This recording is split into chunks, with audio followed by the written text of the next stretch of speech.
নমস্কাৰ কাইলৈ নিৰ্বাচনৰ ফলাফল ঘোষণা কৰা হ'ব সকলো উৎসুকতাত আছে যেহেতু মই নিজাকৈ এটা সমীক্ষা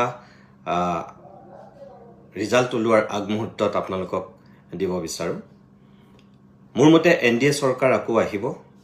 ভয়ত নেগুৰ পেলাইছে প্ৰতিদিন টাইমৰ মুখ্য সম্পাদক নিতুমণি শইকীয়াই আজি যেহেতু নিৰ্বাচনৰ ৰিজাল্ট দিব আজি গোটেই অসমবাসীৰ চকু বৰ্তমান সময়ৰ টিভি স্ক্ৰীনত থৰ হৈ ৰৈছে যেহেতু নিৰ্বাচনৰ ৰিজাল্ট আজি ঘোষণা কৰিব আৰু ভয়ত এক প্ৰকাৰ নেগুৰ পেলাইছে প্ৰতিদিন টাইমৰ মুখ্য সম্পাদক নিতুমণি শইকীয়া কালি নিশাৰ ভাগত নিতুমণি শইকীয়াই এটা বিশেষ ভিডিঅ' সামাজিক মাধ্যমত আপলোড কৰিছিল এক সমীক্ষা তেওঁৰ নিজাকৈ এক সমীক্ষা কৰিছিল এবাৰ নিৰ্বাচনৰ ৰিজাল্টৰ সন্দৰ্ভত সেই কথাখিনি শুনাৰ পিছত আপোনালোক আচৰিত হ'ব আপোনালোক এক প্ৰকাৰ অনুমান কৰিব পাৰিব যে নিতুমণি শইকীয়াই যেন এতিয়া বৰ্তমান সময়খিনিত ভয়ত নেঙুৰ পেলাবলৈ বাধ্য হৈ পৰিছে আচলতে কি কৈছিল নিতুমণি শইকীয়াৰ যি সমীক্ষা সেই সমীক্ষাইনো কি কয় নিৰ্বাচনৰ ৰিজাল্টৰ সন্দৰ্ভত মই সম্পূৰ্ণ ভিডিঅ'টো আপোনালোকক দেখুৱাই আছোঁ আপোনালোকে সম্পূৰ্ণ ভিডিঅ'টো এবাৰ চাওক নিতুমণি শইকীয়াৰ সম্পূৰ্ণ ভিডিঅ'টো চাই আপোনালোকে আপোনালোকৰ মতামতসমূহ জনাবলৈ একেবাৰে নাপাহৰিব তলৰ কমেণ্ট বক্সত আপোনালোকে জনাব যে আপোনালোকৰ সমষ্টিৰ বৰ্তমান সময়ত নিৰ্বাচনী খবৰ বা বাতৰিবোৰ কেনেকুৱা তলৰ কমেণ্ট বক্সত আপোনালোকে কমেণ্ট কৰি জনাব পাৰে নমস্কাৰ কাইলৈ নিৰ্বাচনৰ ফলাফল ঘোষণা কৰা হ'ব সকলো উৎসুকতাত আছে যেহেতু মই নিজাকৈ এটা সমীক্ষা ৰিজাল্ট ওলোৱাৰ আগমুহূৰ্তত আপোনালোকক দিব বিচাৰো মোৰ মতে এনডিএ চৰকাৰ আকৌ আহিব এনডিএ 85 প্লাছ মাইনাছ 5 85 যোগ বিয়োগ 5 আৰু বিৰোধী 36 প্লাছ মাইনাছ 5 36 যোগ বিয়োগ 5 এনেকৈয়ে তেওঁলোকে আসন লাভ কৰিব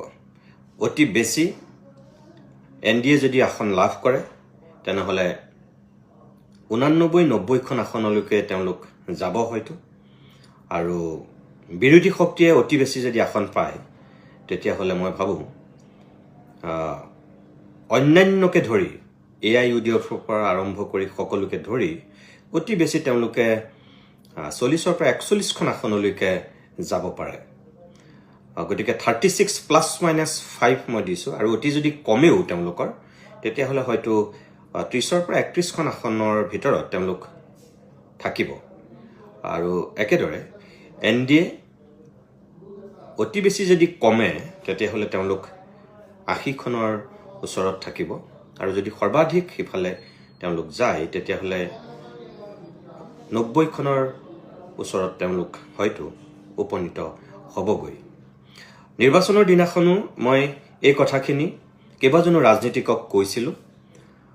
সেইসকলৰ ভিতৰত ৰাজ্যিক বিজেপিৰ সভাপতি দিলীপ শইকীয়া ডাঙৰীয়াও অন্যতম আছিল 9 তাৰিখে নিশা যেতিয়া তেখেতে মোৰ লগত কথা পাতিছিল তেখেতক মই সেইদিনাখনো কৈছিলোঁ 36 প্লাছ মাইনাছ 5 বিৰোধীয়ে মোৰ মতে পাব লাগে আৰু আপোনালোক 85 প্লাছ মাইনাছ 5 আপোনালোক সেই ধৰণে আসনৰ হয়তো ওচৰলৈ যাব আজিও কাইলৈ ৰিজাল্ট দিয়াৰ প্ৰাক্ষণত মই নিজা এটা সমীক্ষা আপোনালোকক জনাইছোঁ এইটো প্ৰতিদিন গোষ্ঠীৰ সমীক্ষা নহয় এইটো সম্পূৰ্ণৰূপে মোৰ নিজা সমীক্ষা চাওঁচোন কাইলৈ ৰিজাল্টটো কি হয়